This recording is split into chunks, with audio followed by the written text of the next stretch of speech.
Good morning, everybody. Welcome to this morning's webinars, kicking off our new mental health series on how to stay sane during COVID-19 and virtual schooling.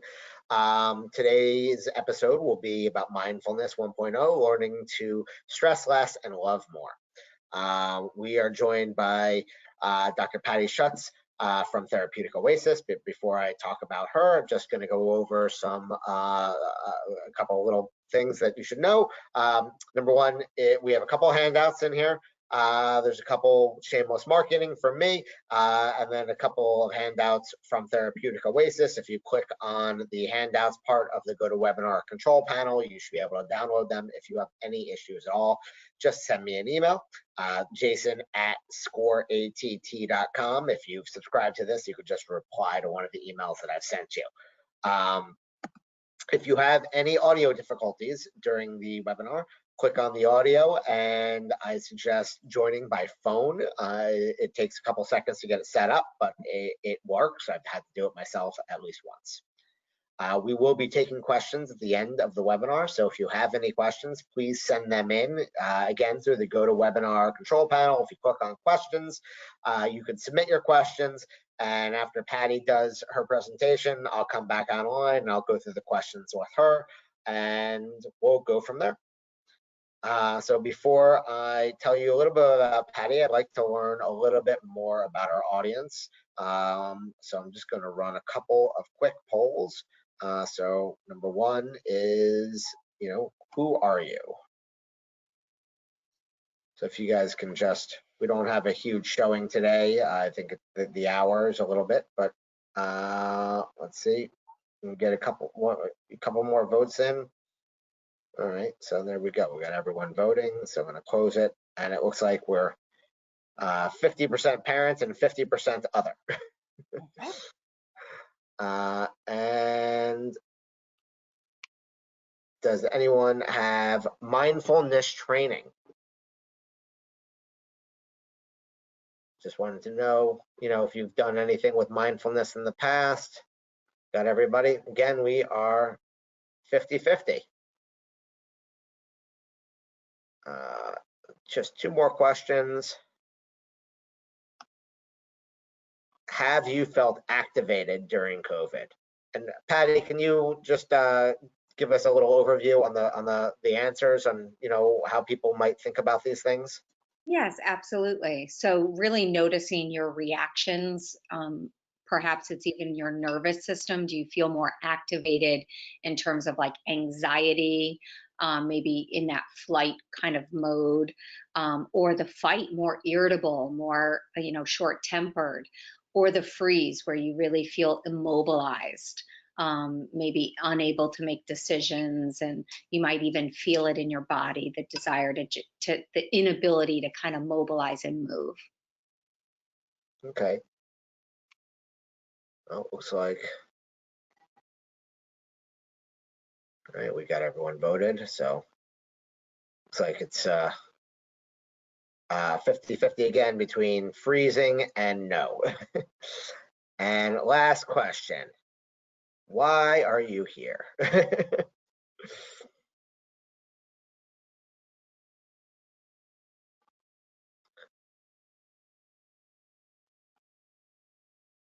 see, just trying to get everybody, we got half the vote in.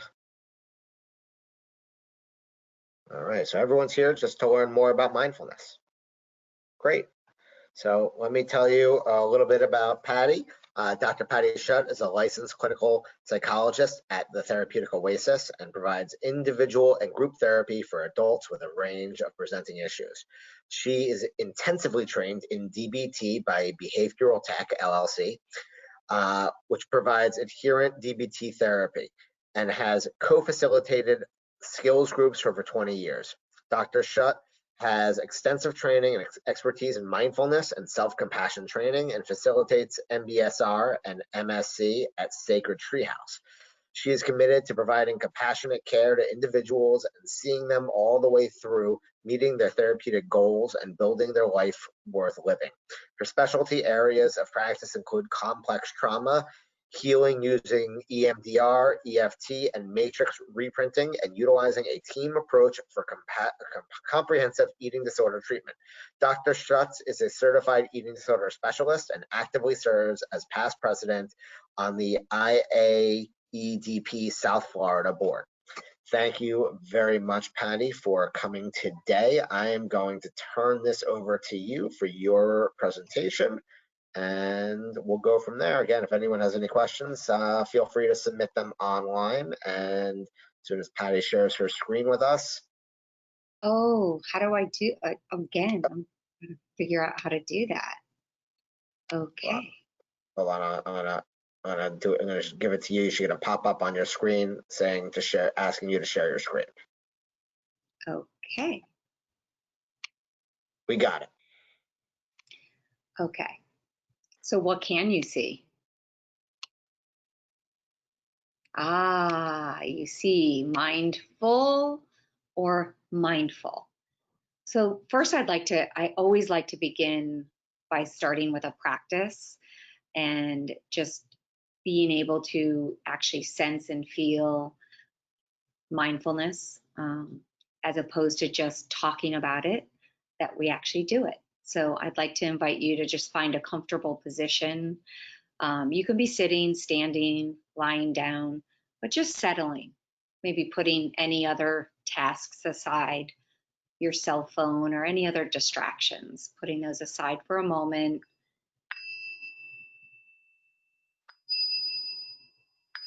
And inviting you to begin to sense and feel in this moment the body, maybe making contact with the chair or the floor, or perhaps even sensing the places of contact, maybe your hands on your lap. Moving attention to these sensations, bringing awareness to what is present right here. Sensing,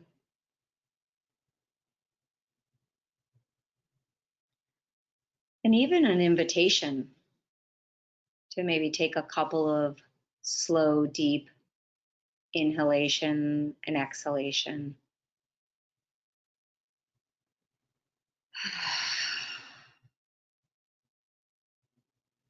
Allowing yourself to just drop into this moment.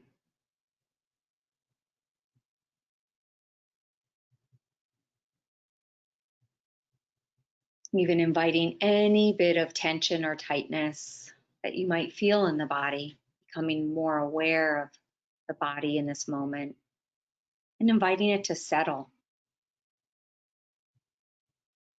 releasing whatever tension or tightness is unnecessary.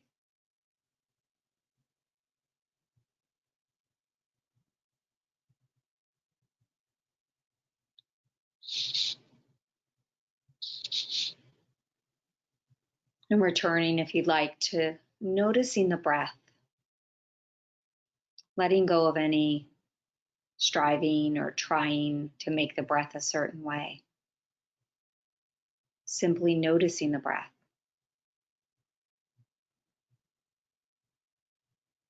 As we bring attention to it, beginning to really sense it from the inside out.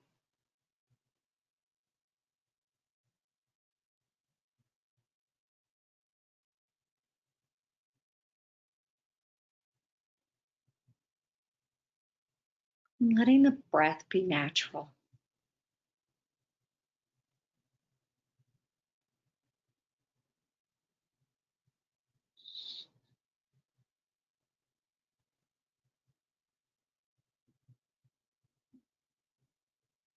Releasing the breath and moving attention to noticing any of the sounds. Sounds that are arising perhaps in your home, your office, maybe even your car, wherever you're listening from. Opening attention to letting these sounds come and go.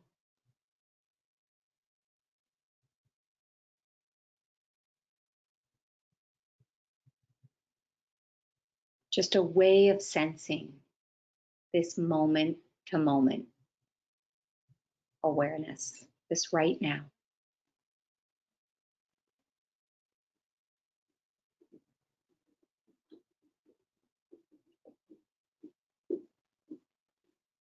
And now letting sounds fall into the background, taking a moment to just notice and sense the activity of your mind. Perhaps you're the person on the left. The mind is full, busy.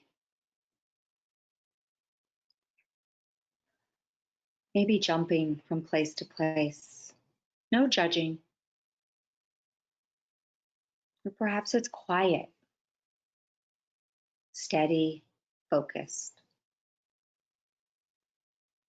or somewhere in between.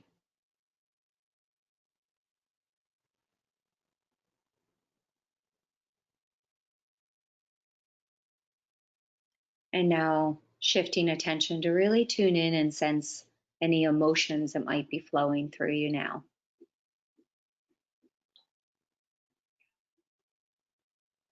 Perhaps there's a sense of calm, or there's anxiety, irritability, happiness, joy.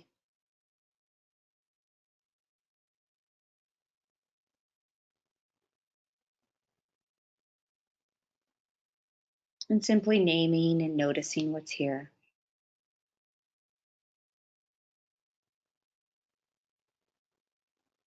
And then taking a moment to really notice or sense what object of attention facilitated you really feeling present,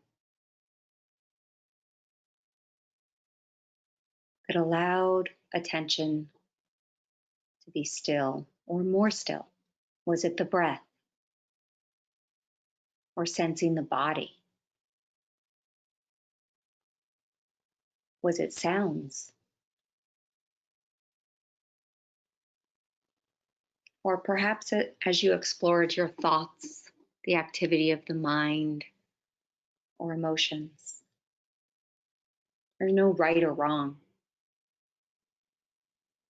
Just simply noticing what object of attention allowed you to feel most in this moment, most present. Taking a few moments to return to that.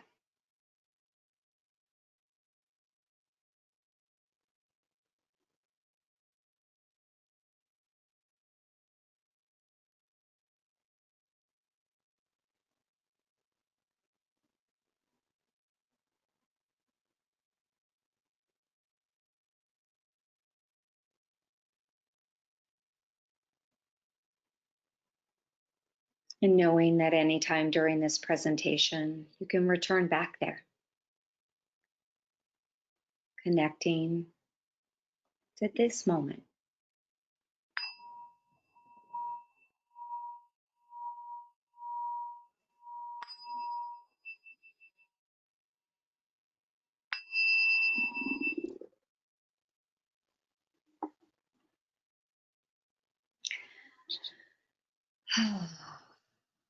So opening up your eyes if they were closed, and just coming back to, we can't see one another. Perhaps you can see me and maybe my screen.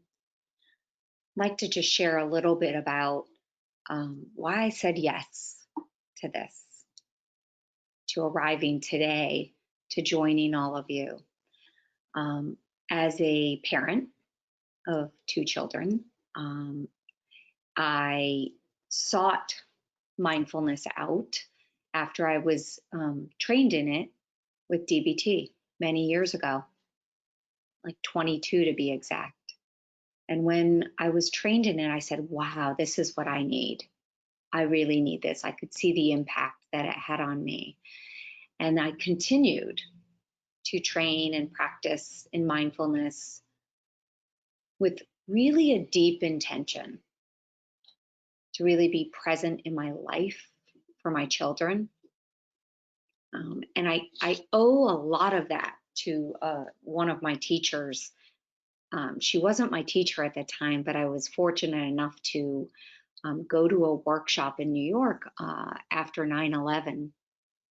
And this is what really deepened my commitment was I heard Tara Brach speak. And I knew what she said that day was the truth. And one of the things she shared with me is that what our children need most is for us to be present, to be our presence, right? This is they need that, and they need to be loved. And those two go together, right? So what Tara was talking about when she said, our children need us to be present. And I would say this is the same for teachers, as well as parents, as well as coworkers, friends, loved ones. What we truly need is one another's presence. That's how we feel connected. That's how we feel a sense of being okay. And particularly our young children need this. And so I spent a lot of my early career really studying mindfulness, attachment, trauma, to really see how to heal and help people. And so I'm committed really to doing as many of these things as possible to help people know that that mindfulness is, and I understand from our poll today that you guys really have joined to learn more about mindfulness.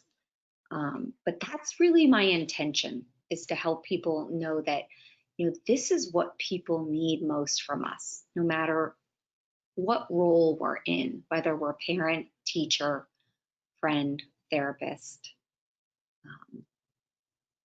spouse, partner. And so what does that mean? Let me break that down a little bit about what Tara was talking about that day as she was sharing about mindfulness. And sometimes those terms, mindfulness and presence, are interchangeable. But mindfulness, when we talk about mindfulness, we're talking about being present. So bringing our full attention into this moment without judgment. And this is an intentional process. So there is an intention behind directing our attention. So if we are, the interpersonal mindfulness of directing full attention to another being, right, would really look like you're not on your phone, right? You're not in your head thinking about what you're going to say or do. You're really present with this person. You're sensing, feeling, attuned, listening, or speaking, and all other things are in the background. In that moment, there's a sense of presence, of being with this person just as they are. Now, I know as a parent, that's a really tall order, okay? And just as a human being, right? Because we bring our entire past, all of our beliefs and ideas about the world and about one another, we tend to bring that into the moment. And so mindfulness is really making this intentional shift into releasing all of that and being with what's here now.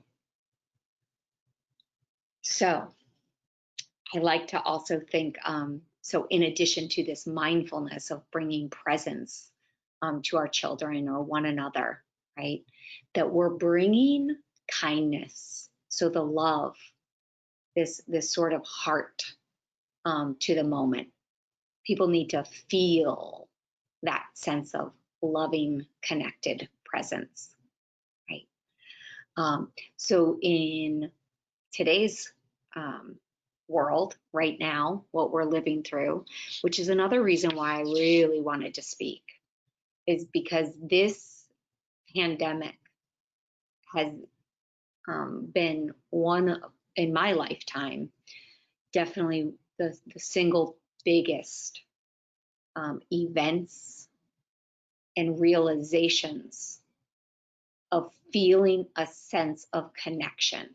Even though it's over something really painful and scary, it's been really life-changing for me to feel a sense of connection with the entire world, really feeling like I'm not alone, we're not alone, we're in this together, which can be a very, very important and powerful thing.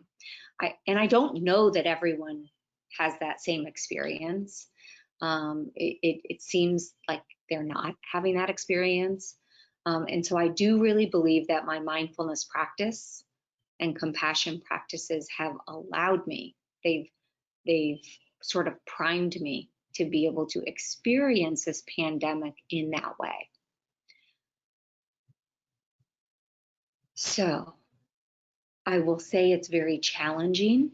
And I did the poll, and I appreciate you guys, answering some of those questions on the poll today, because in experiencing so many of the things now, we have the pandemic, we had all of the racial, the social injustice, the racial tensions and divide, and of course, we're here, most of you, as either parents or educators, and we're trying to deal with all of that and trying to make decisions in this state of really activation for many of us.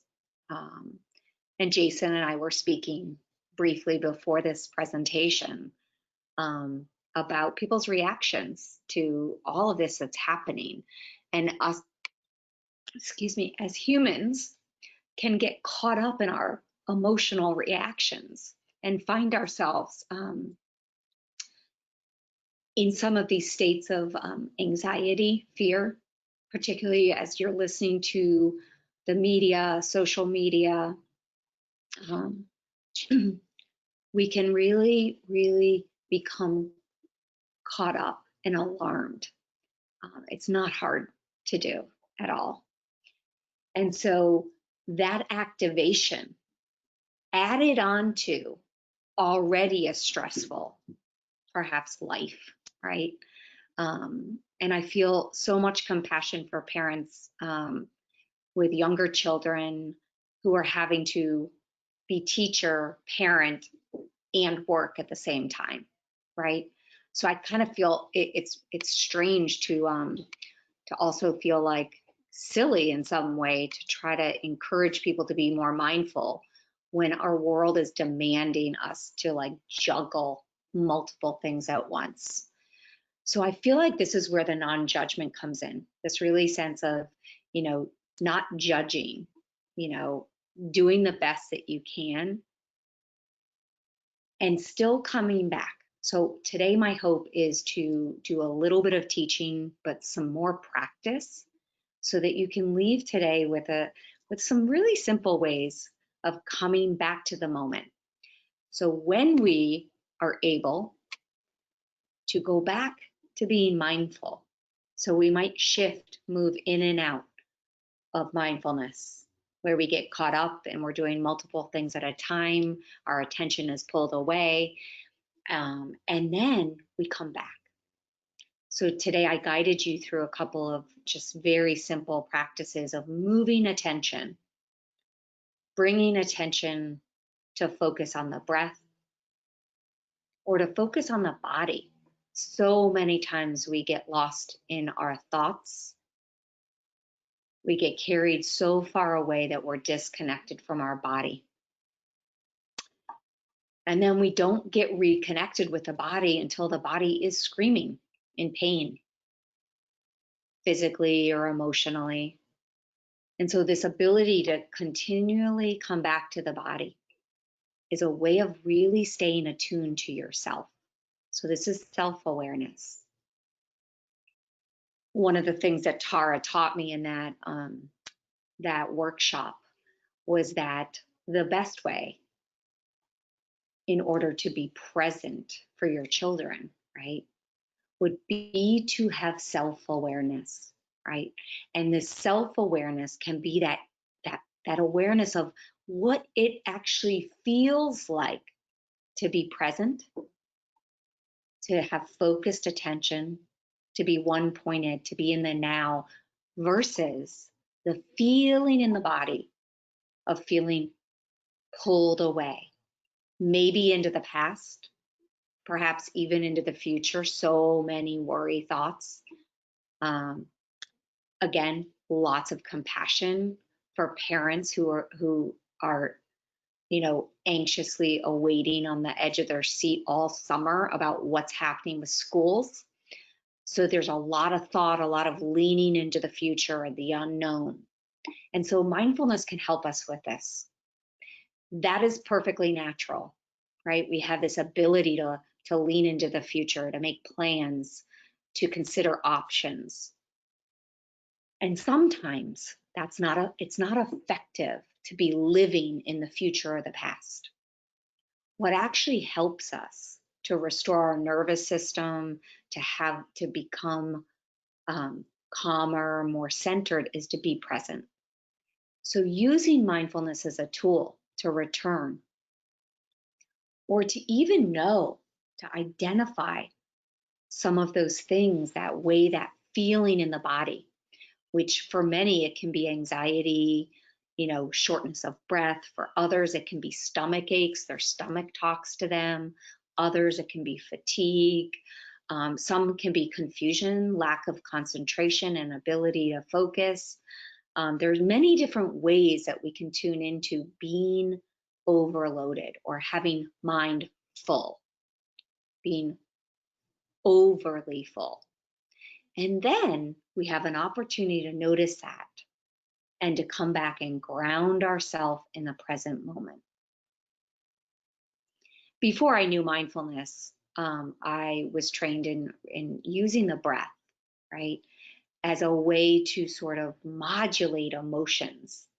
And so this ability to use both mindfulness, this attention of coming back to the breath, and maybe using the breath, taking some of those deeper, slower inhalations to sort of modulate our emotional well-being. Because when we're stressed and overloaded and we're managing multiple things at once, even if we're good at it, it takes a toll. It actually increases stress. So we know this with people who might appear to really be managing multitasking for years and years and years. And yet that takes a toll on the body, okay? And usually something is suffering. So I would imagine, our children are certainly part of, who pays the price of when we are juggling too much. And our ability to actually recognize and discriminate. So mindfulness can lead to a greater sense of wisdom about yourself and ultimately your children and other people you're in a relationship with. You need to be fully present with them to really determine what's needed right now. Often we're caught in reaction.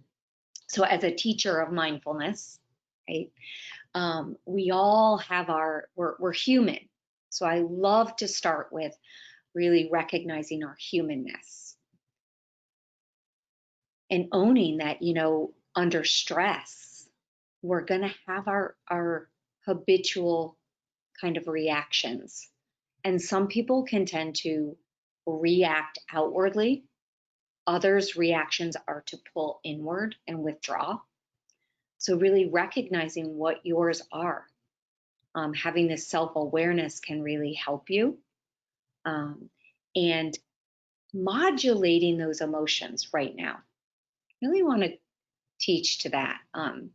And sometimes when I forget, right, and I'm in my full-blown human reactive mode, and I might be having a real emotional, I'll call it a mini breakdown. I wouldn't call it a breakdown, but I'm in it.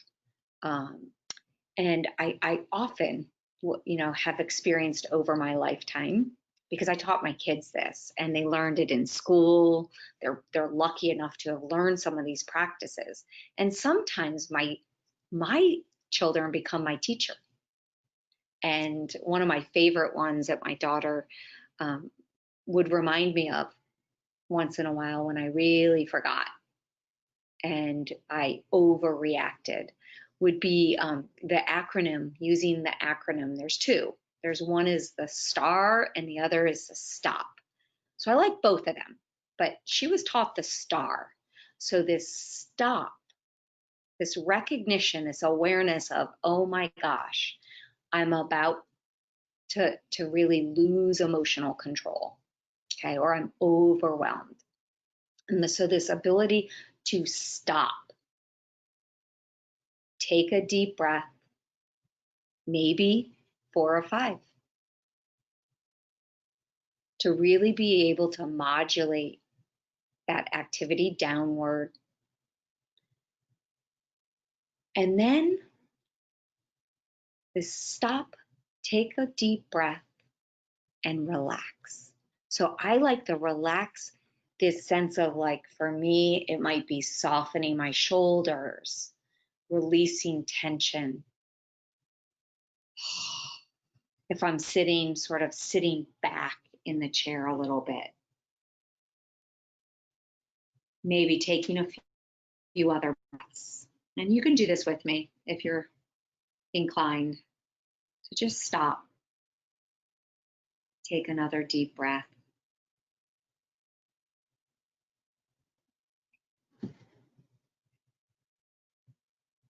And relax. Even in the midst of a lot of chaos, a lot of activity, that doesn't take very long to do. So one of the other very similar is the stop, which I often need, right? Is actually really, really to stop in my tracks. So I did this the other day. I hit an emotional overwhelm and I was aware of it.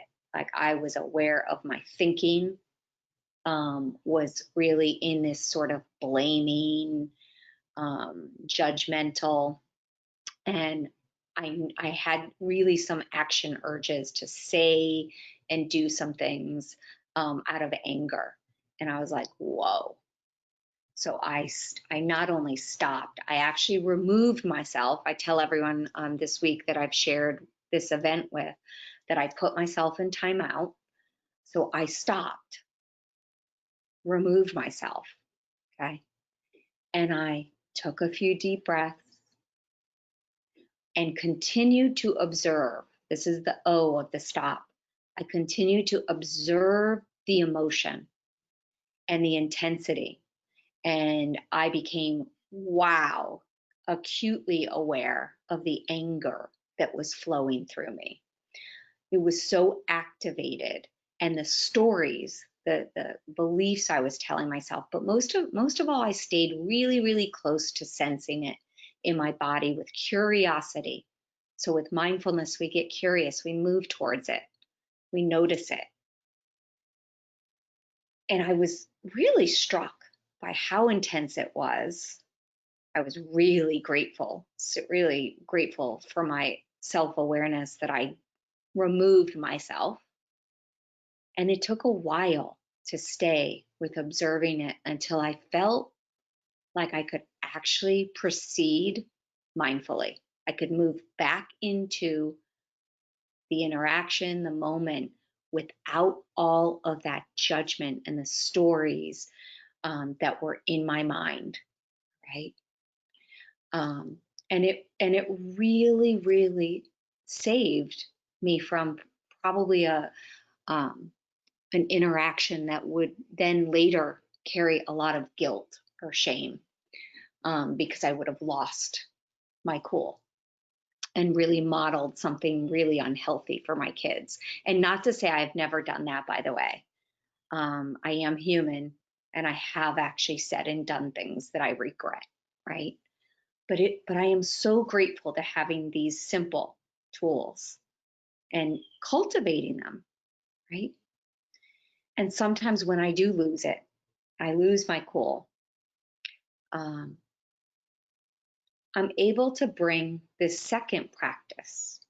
So I'd like to introduce you to really the kindness. So the mindfulness piece of today is really about bringing attention, being in the moment, sensing and feeling what is here. This helps us be with what is true, what is happening right now. And then the kindness, the heart practices of compassion, self-compassion, is this ability to actually care about yourself or others, to recognize that we're human, to know that there's imperfection and it's okay. It's okay. And this isn't to just sweep under the carpet kind of things that happen.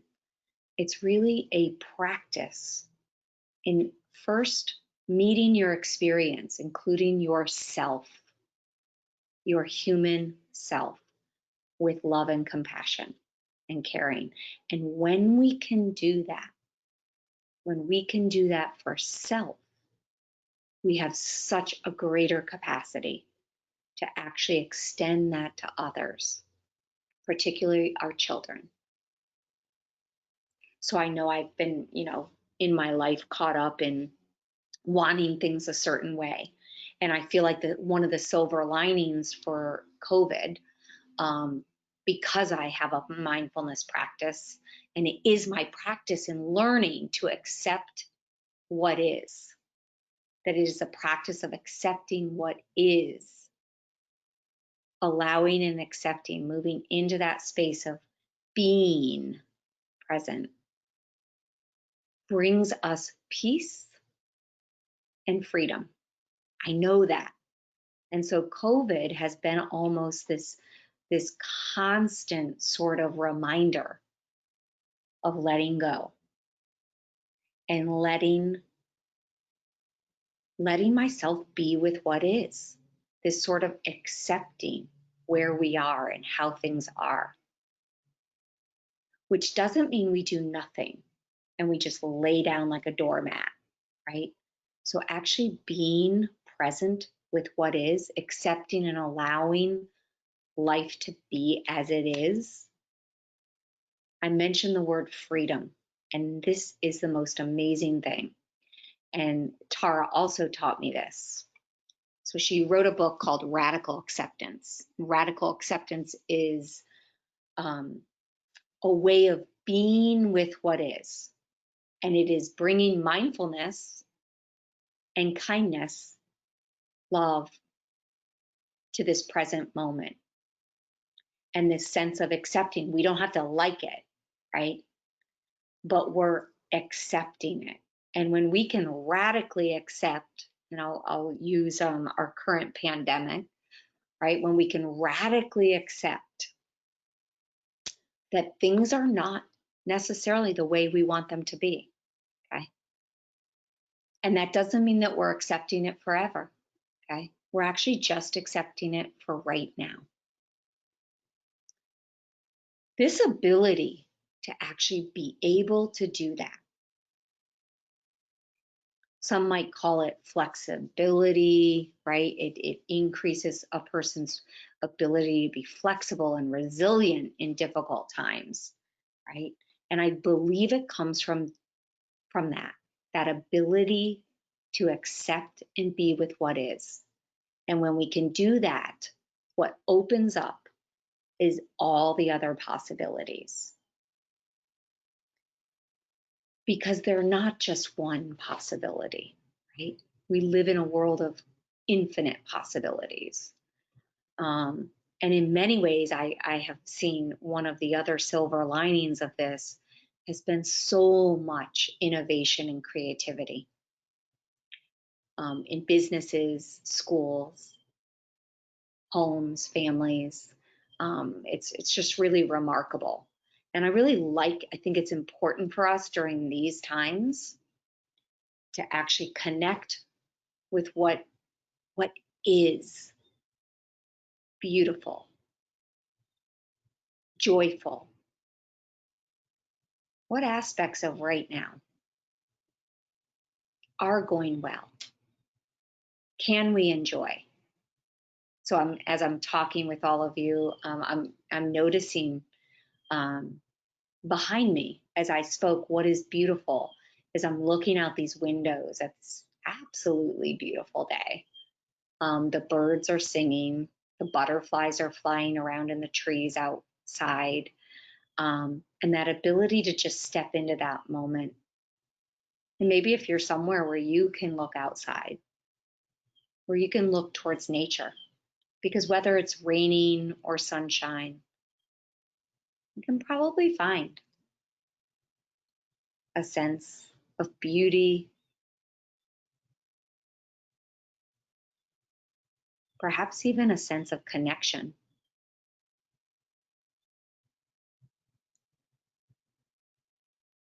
And one of the most important things that nature tells us, and here down in South Florida, we can certainly say recently, is that we know through mindfulness, our mindfulness helps us cultivate this deep, deep understanding of the truth that everything is impermanent, that the rain will come and then the sun will come out, that it doesn't rain forever, okay? That nothing really lasts forever. And so when we're in the midst of something painful, scary, unpleasant, it can be helpful to remember that, okay? To know that this will not last forever, okay? And to make space for it then. So one of the things I like, let me see, I'd like to touch on, right? I really wish I was in person, by the way. One of my favorite ways to teach and practice mindfulness is through eating. So I'm going to share this little cartoon, right, on mindfulness. And maybe, sort of what we tend to move towards, right? Definitely under stress, I would say.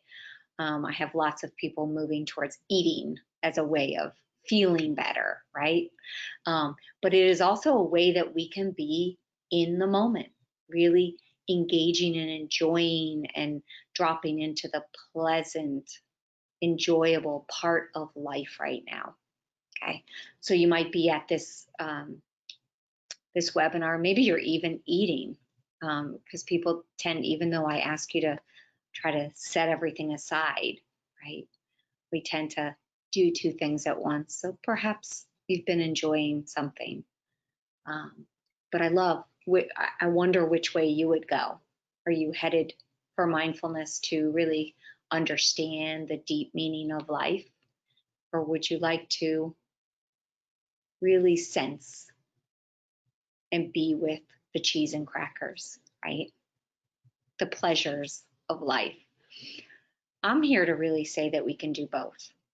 And I think it's really important that we're doing both right now, because we cannot stop the pain or the difficulty that life is going to bring us. That is part of life. And yet we can meet it in a way of accepting the reality of life.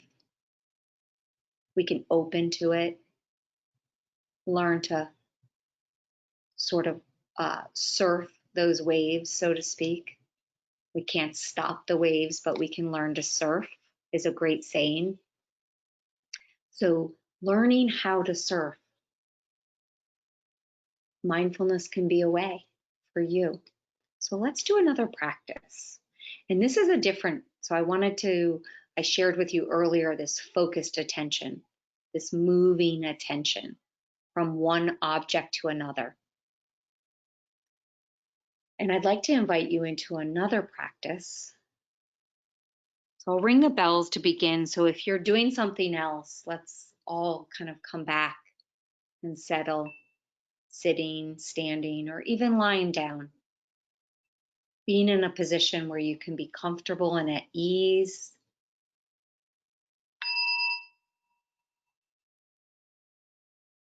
And inviting you back to focus attention for a few moments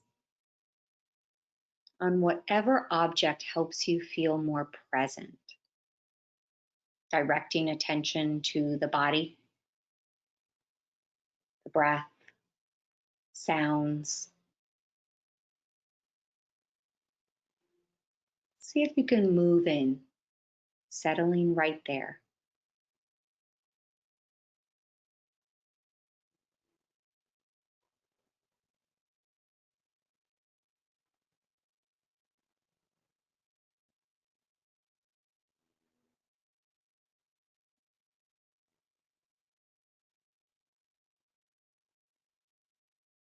And now an invitation to open awareness. A sort of like opening your eyes to everything that's here. This is a way of opening your ability to sense, feel, hear, whatever is right here, right now. All of it.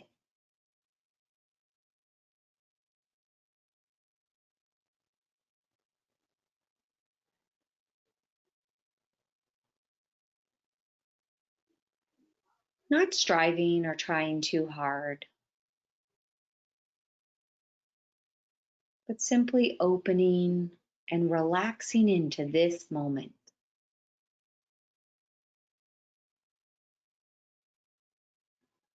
Letting the sounds come and go.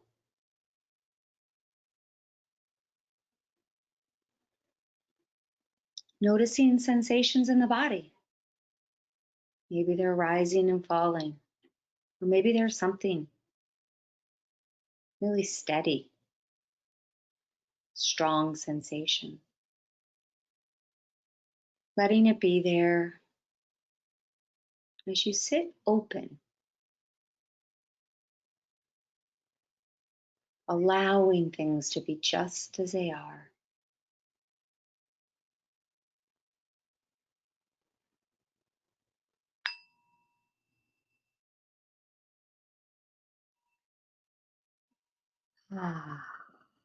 So a very, very brief practice for everyone today to sort of open to this awareness. So our focused attention can help us if we've wandered off into the future worry thoughts, or we are divided and juggling, where we can come back to one focus of attention to help us ground, either through feeling the body, the feet on the floor, or the breath moving in and out of the body, is helping us return back to now and focusing the attention on one thing. Help us come back to modulate any emotion, to be more clear. Open awareness can then be used as another mindfulness practice when we're able to be more focused, more centered. We can open up to everything, allowing and sensing things just as they are. This, of course, is more difficult with painful things. And yet, it is the way to reduce misery and suffering, is cultivating this ability to be with what is. Much easier to be with the good, the positive, the happy. But it's being with the difficult that builds a sense of resilience, of wisdom, and ultimately, as a parent, a teacher, anyone who has responsibility for the care and well-being, which would be basically everyone, because the whole world is ours, the earth, our community. So mindfulness can be a path of helping us to return back, returning back and opening with wisdom. So I know I could go on and talk forever about this. But my message today, most importantly, is about being present, that this being present is a present that you can always give. Okay. Of course, we have to have it. We have to be able to embody presence in order to give it. And when we give it, and you might reflect on a moment of a time or even a person who you feel really, really gets you, who when you're with them, you feel connected, give you attention, they're present.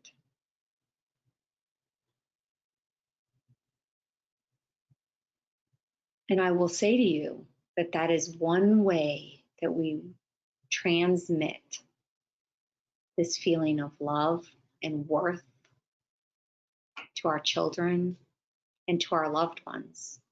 Okay. They don't feel it when you're busy on the phone, at work, maybe even doing housework. I know I'd like my kids to appreciate that, but they don't. They don't. What they really appreciate are those moments of presence when you are fully with them and accepting them just the way they are. So I'd love to invite any questions, comments. Wish I had another 30 hours to be able to work and practice with all of you. Oops.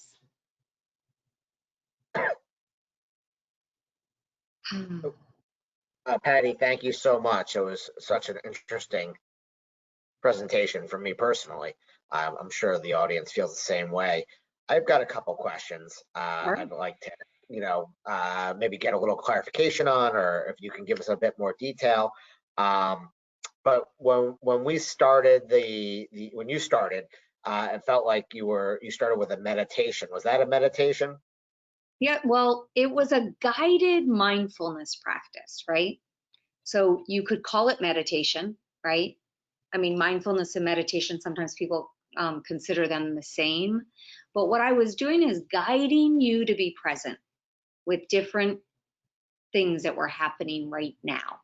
So I was bringing, facilitating really attention to be focused on one thing in the moment.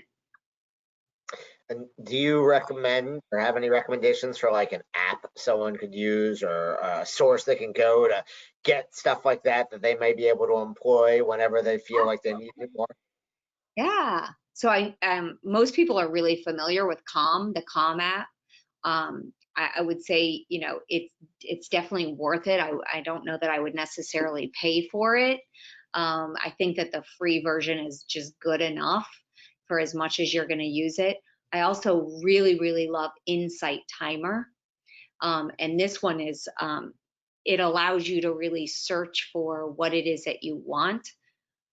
So perhaps you want to do a focused attention or open awareness, or you can do a loving kindness, a compassion, and you can just sit. You can set a timer and just sit quietly and breathe and allow yourself a few minutes to center in whatever way you have found helps you. So I'm sure I'm not alone in this, but I certainly have my own struggles with being mindful and being present. And I think my biggest problem is my cell phone. So do you have any specific tips on like how to get rid of your cell phone or how to be less attached to it? Yes. I mean, I feel really strongly about it. I mean, I have a lot of support in my house.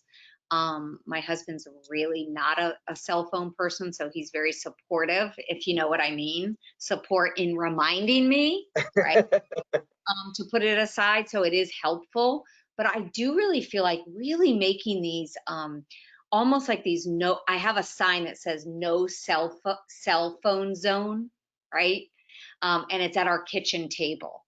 So it's a place where we know we can come to and get full attention or relatively full attention, right? I really, seriously, it's really, really true. I feel like, you really can't do it all the time. That's just not possible. But if you set certain places up, and I will tell you, my kids come to the table, and I want to really believe that that is something that they don't even know it, okay?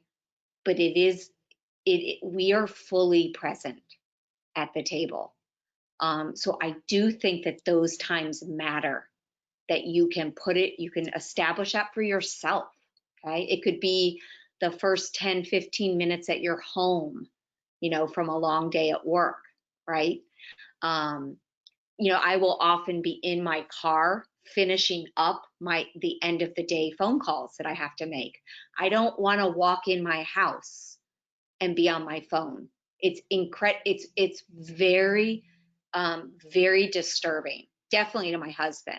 Okay, and he's good because he lets me know that. And I think that that's helpful for me, because if I didn't have him, I might do that to my kids, and they might not have the power to be like, no, mom. Okay, and so I learned to stay in my car until I'm done, and then I can enter into my house and at least at the beginning be fully present. And then I Now, might have to do it again. now in today's world, where it seems like we're all working from home. I'm sure I know you are working from home. I'm working predominantly from home. Sometimes I go into my empty office and work there by myself. But how do you employ that then when you're all working from home? Yes. Oh boy. It is a real challenge right now because you don't have that transition time. Okay. Even from, if you're not having to do phone calls or, finish up work, at least parents had like a transition time before you walked in. I believe, I mean, I can give it to myself. So this again is about taking kind of ownership and responsibility and giving it to yourself too, that you actually need a few minutes to transition. So you could use an app or you could use something like that to help facilitate it, or you could just sit and create a space between work and home, okay? But you do have to create it, okay? Because we don't have the natural one right now. We definitely don't. But I believe that you can definitely do it. Fortunately, I have to admit, I'm not actually working at home. I'm lucky enough to work remote, but be able to go to an office, okay? Okay. And I really do feel blessed. I feel for people who are having to be home, um, but I am not, fortunately. Got it. Got it. And can you give me? I was a little bit confused in the difference between stop and star. So can you just like are they acronyms, and then what do they stand for, and exactly what's the difference between the two practices? Yeah, so they're very similar in the sense that you're stopping yourself in the midst of a reaction. You're recognizing that you're in a pattern of reaction. And so you're stopping. And so that stopping could be sitting down, it could be just stopping right where you are. It could be not speaking, or like I did, put myself in timeout, like left the room, okay, and removed myself. So that stop can look very different. The stop can also be for a very long time. So it could be for a second, 10 seconds, a minute, or a couple of hours, or maybe a couple days where you don't respond, right? So that stop, the taking a deep breath, that breath part, right? The breath is like it's a way of re-regulating yourself, of down-regulating any of the emotional stuff that's stirred up. So that you can use the breath to do that. It can also be a mindfulness thing where you're turning attention away from whatever just happened and all the thoughts, but you're actually focusing on your breath for that moment, and you're following the breath so it breaks that chain of reaction. So that taking the breath in both of those, so the ST, and then the observe, the stop one is really a mindfulness tool of really observing what's happening. We're allowing ourselves to really notice and observe mindfully. So we're observing, and this is different. This is actually observing the facts, not like, oh, this person is blah, blah, blah, blah, blah, because that's not actually the facts, right? All of our judgments and reactions. So we're actually observing what is true, what is happening, what is now. And then the P is proceeding mindfully. So this is proceeding with wisdom, I would call it, right? Which might mean I don't go back and talk to that person right now because I need time, okay? Or it might be, okay, now I'm clear about what my reaction and what I need because I've dropped into being very clear, and I can proceed and maybe asking for what I want or saying no, and interact differently, whether it's with a person or even with myself. Right? We could be really hard on ourselves. And then the star, yeah, the star is just, that's like just a really relaxing the body, right? So you might not really go into any sort of deep mindfulness attunement to what's happening, right? We could just, if we physiologically, we can change our activation, right? Down regulate emotions simply by relaxing the body, getting into, releasing tension in the shoulders, the neck, the arms, release. Okay. And boy, does that change right away our ability to go back into life or a situation a little calmer. Okay. mm-hmm. Great. Well, I don't want to take up too much of your time, so just a couple of things before I sign off is, can you tell us a little bit about Sacred Tree? Yeah, so Sacred Treehouse is a mindfulness and meditation center. It was started about 11 years ago in conjunction with my therapy practice, so it's really open to the community. People who come and participate and learn mindfulness practices, they're really, it's open to the community, as opposed to the therapeutic oasis is my clinical practice, where I work with a large team of professionals. And so we're really doing both the therapy and clinical work, as well as helping the community to really build and strengthen their resiliency. Great. Well, I for everyone on the call or on the webinar, we have a copy of the PDF I just put up, along with another offer from Therapeutic Oasis that they're going to give a discount to anybody who mentioned the score at the top. So that's always good to get. And one last question, Patty, is which way are you going to go? Towards the meaning of life or the cheese and crackers? It depends, right? So so ultimately, right? Ultimately, I'd like to be headed over to the really, like, what is most important? What is the most important thing? But I'm still human. So sometimes I head towards the cheese and crackers, So it's really both. And I really do believe that this is a practice. I mean, as a teacher of mindfulness, I teach with a lot of like compassion and understanding of really meeting people where they're at. This is not a path of perfection. Okay. No way. Well, thank you so much again for your time. Thank you to our audience for coming today. I hope everyone has a great weekend. Stay safe, stay healthy. Just so you all know, this month we're going to be focusing on mental health. We have 3 more presentations from other therapists at Therapeutic Oasis. Scorewebinars.com. If you're on this webinar, you are already signed up. So the same link will work every week. You just got to check the days and times, and we'll send you reminder emails automatically. If you enjoyed this, please share it with your friends and your family. I certainly are going to be, we recorded today's presentation. I'll have it up on our website probably by the end of the day, and I'll send out that link as well. It'll be available on scorewebinars.com.